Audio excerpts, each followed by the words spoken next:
3, 2, 1. Welcome, everyone, to the home of winning PGA picks, the PickGuru and RotoWire weekly preview show.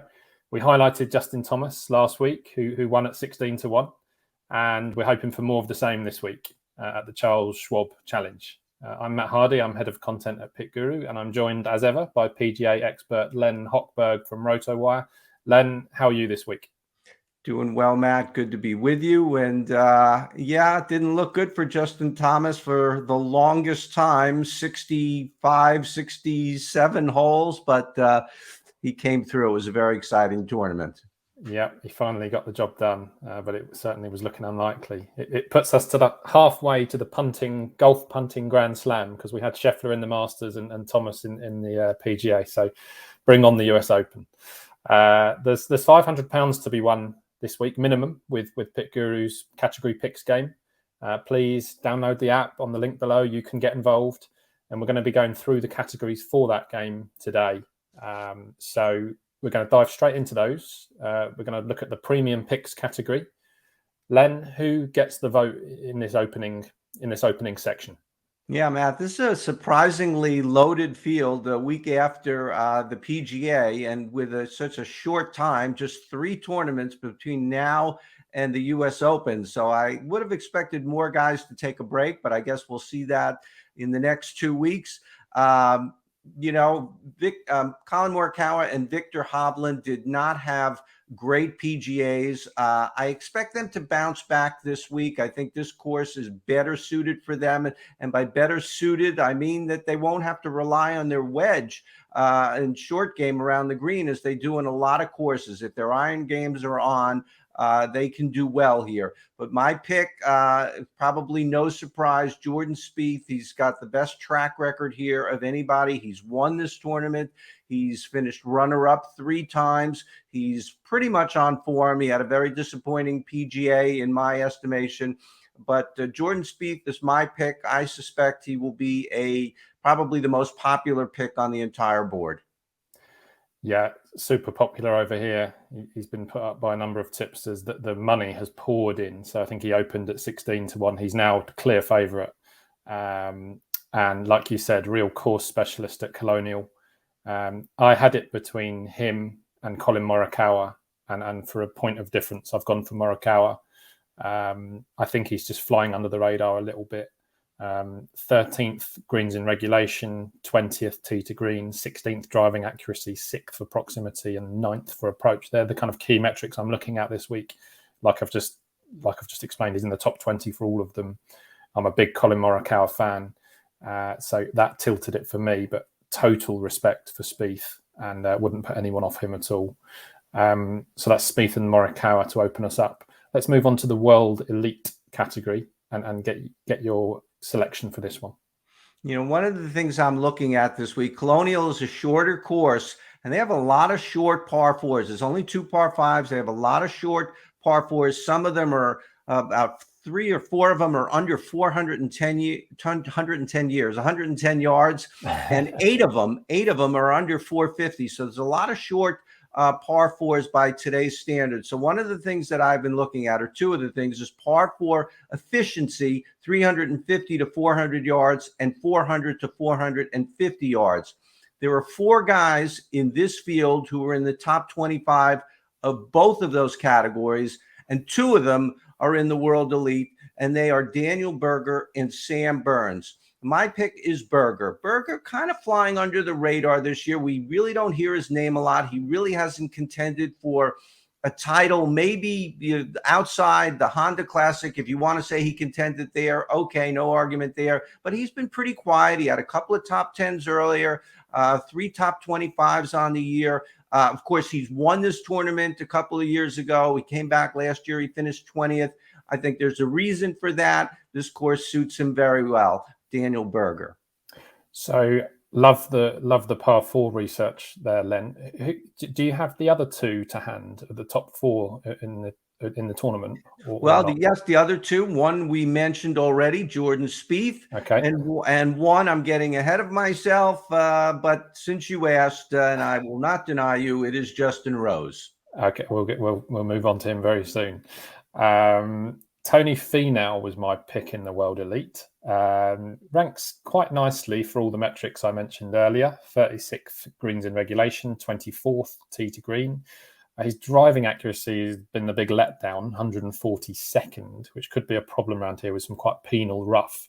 But he improved in that area last week at PGA. He was 24th, and I'm hoping that continues into this week. He has other form correlating courses, maybe not correlating courses, but these classical golf courses. Tony Fenow tends to perform well, so he was my selection. Next up is US Stars. Who have you chosen from this group?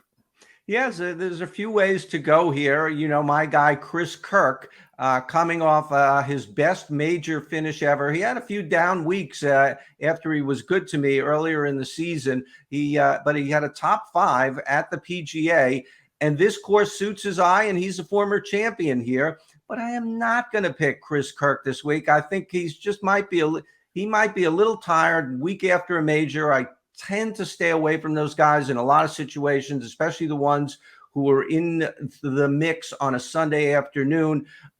Max Homa is another guy who could do well here. I prefer him on longer tracks. I'm going to go with Billy Horschel. Disappointing PGA. Didn't really expect him to do well there, though. Candidly, he has not had a great course history at Colonial. He's made all 4 cuts. I think only 1 top 20, but he should be doing better at this course. And really, he's playing some of the best golf of his career. I think it's about time that he played well at Colonial. Chris Kirk, your absolute favourite, is my pick. So at least we've got him covered on half of the show.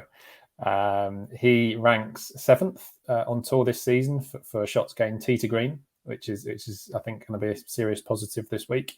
And he is a past champion here as well. He won at Colonial before, and he's made 11 straight cuts as well on this course. So yeah, take your point about the major and the exertions that it may take out of him.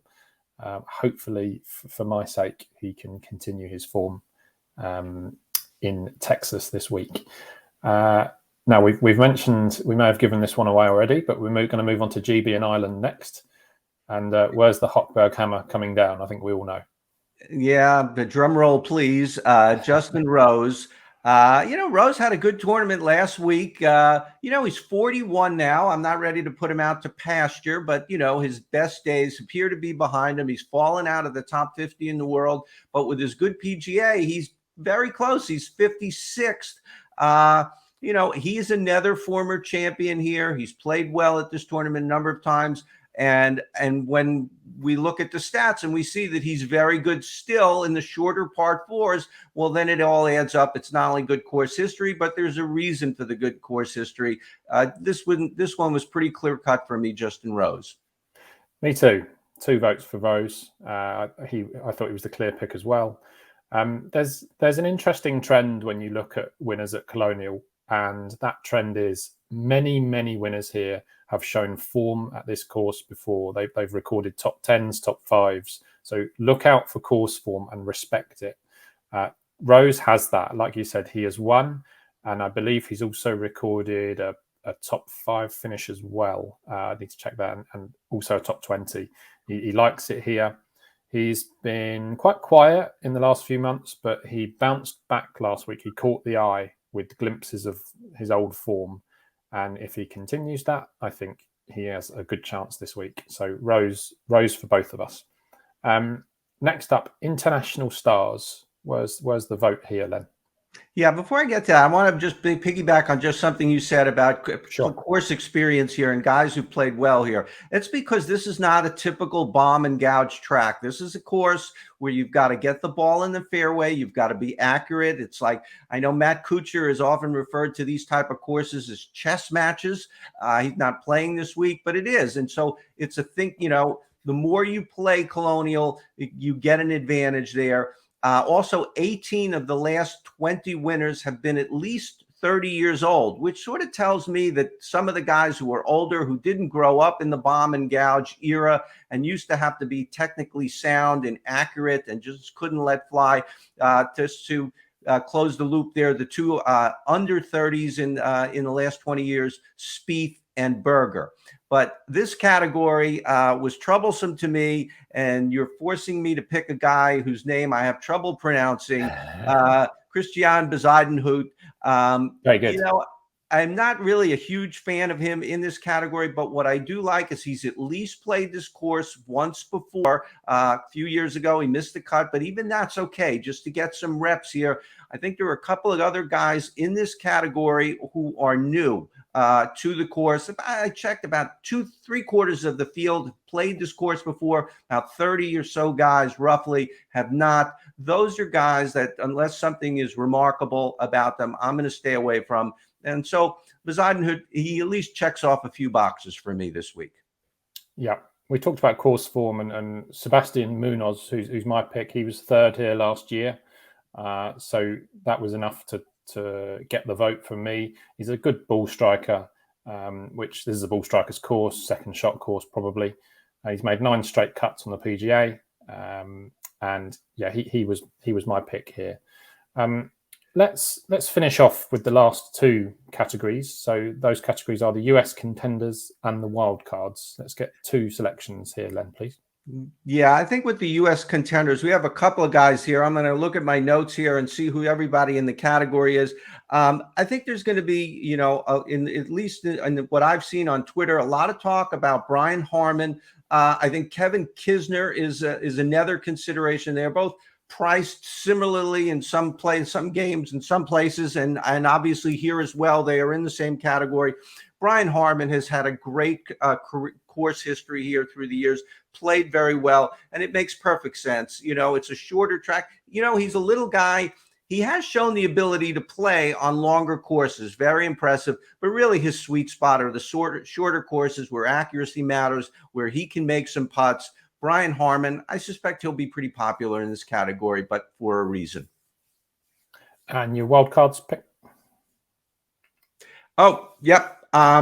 Speaking of, experience here, Stuart Sink has played this course 18 times. He's made 16 cuts. Wow. He hasn't played it since 2018, but, he played pretty well last week. He got into the 4th to last group with Justin Thomas at the PGA. He did not have a good Sunday, but, we should mention that that last week was a Perry Maxwell 1936 design. This week is a 1936 Perry Maxwell design. Obviously, Southern Hills, a lot bigger, a lot longer, but there are some characteristics, and Stuart Sink performed pretty well there. I like him in this category.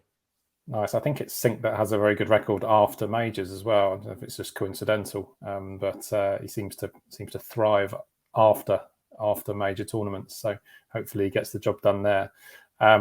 I liked a player you mentioned for US Contenders, which is Kevin Kisner. He's a former champion around here as part of 3 top 10 finishes. I always quite like him on tight courses, and this is definitely falls into that category. He's like a technical player, and I think it suits his game. He's out of form, 2 missed cuts in a row, but just felt as if the course may inspire a return to form. So fingers crossed for him. And then I'll round off with Matthew Neesmith, who comes in with good form in the wildcards group.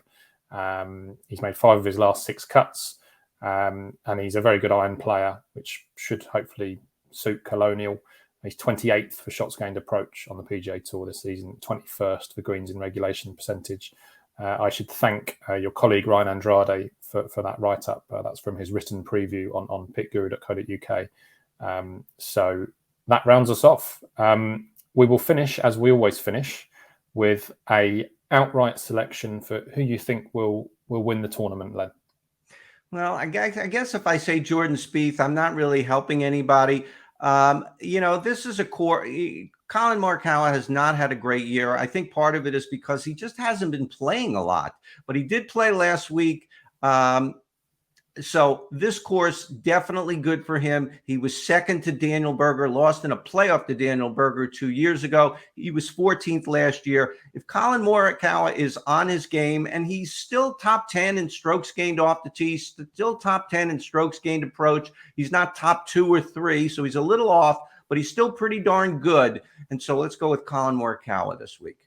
Well, I think this is a first, so we're gonna double up on our outright selection. So Morikawa is my pick as well. Touched on his stats at the top of the show, but he trends in the top 20 for all of the metrics that I'm looking at this week. And he has drifted out. He's drifted in the odds. I think you can get 18 to 1 over here now. So I think that's perfectly acceptable. So Matt and Len both on Colin Markawa this week. So fingers crossed. We'll see how that goes. Len, thank you very much for your picks and all your insight. Good luck this week. Good luck to all the DFS players out there. Please like this video, subscribe, download the PickGuru app using the link below. Lots to be won, lots to play on PickGuru this week.